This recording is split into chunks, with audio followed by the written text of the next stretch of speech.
ലൈഫിലേക്ക് ഒരു കാര്യം വിചാരിക്കുക. അപ്പോൾ ഈ ഓപ്പർച്യൂണിറ്റി എന്ന് പറഞ്ഞ സാധനം ഉണ്ടല്ലോ, അത് എപ്പോൾ എങ്ങനെ വരും എന്ന് പറയാൻ ഒരു ചാൻസും ഇല്ല. ബട്ട് നമ്മൾ മനസ്സിൽ വിചാരിക്കുക എനിക്ക് ഇന്നത് വേണം, അത് എന്തും ആവാം. ഓക്കെ, എന്തും ആവാം. ഇറ്റ് മീൻസ് എല്ലാവർക്കും മനസ്സിലായി കാണും. ഇപ്പോൾ ബിസിനസ്സിലാവാം, പേഴ്സണൽ ലൈഫിലാവാം, എന്തും ആവാം. ഓക്കെ, ബട്ട് നമ്മൾ അതിനുവേണ്ടി പ്രിപ്പയർ ആയിരിക്കണം എന്ന് പറഞ്ഞാൽ ഒറ്റ സംഭവമാണ് ഏറ്റവും വലിയ പോയിൻറ്റ്.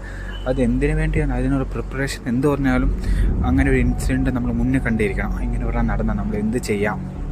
ബിസിനസ്സിൽ നമുക്ക് ചില സിറ്റുവേഷൻ കാണാം, ചിലപ്പോൾ ഫൈനാൻഷ്യൽ പ്രോബ്ലംസ്, അപ്പോൾ ബാക്ക് ഫണ്ട്. ഓക്കെ, ഇപ്പോൾ കൊറോണ പോലെ വരുന്ന സമയത്ത് എന്നുവെച്ചാൽ അത്രയും നാൾ നമ്മുടെ കമ്പനി പോകാൻ, നമ്മുടെ വീട് പോകാൻ, അതിനുള്ള ബാക്ക് ഫണ്ട് നമ്മുടെ കാണും. ഒരു 5-6 വർഷത്തേക്ക്, ഒരു 5 years മിനിമം വേണം. കാരണം വെച്ചാൽ ഇറ്റ് മീൻസ് പറയുന്ന പോലെ അത്ര എളുപ്പമല്ലാന്ന് മനസ്സിലായി.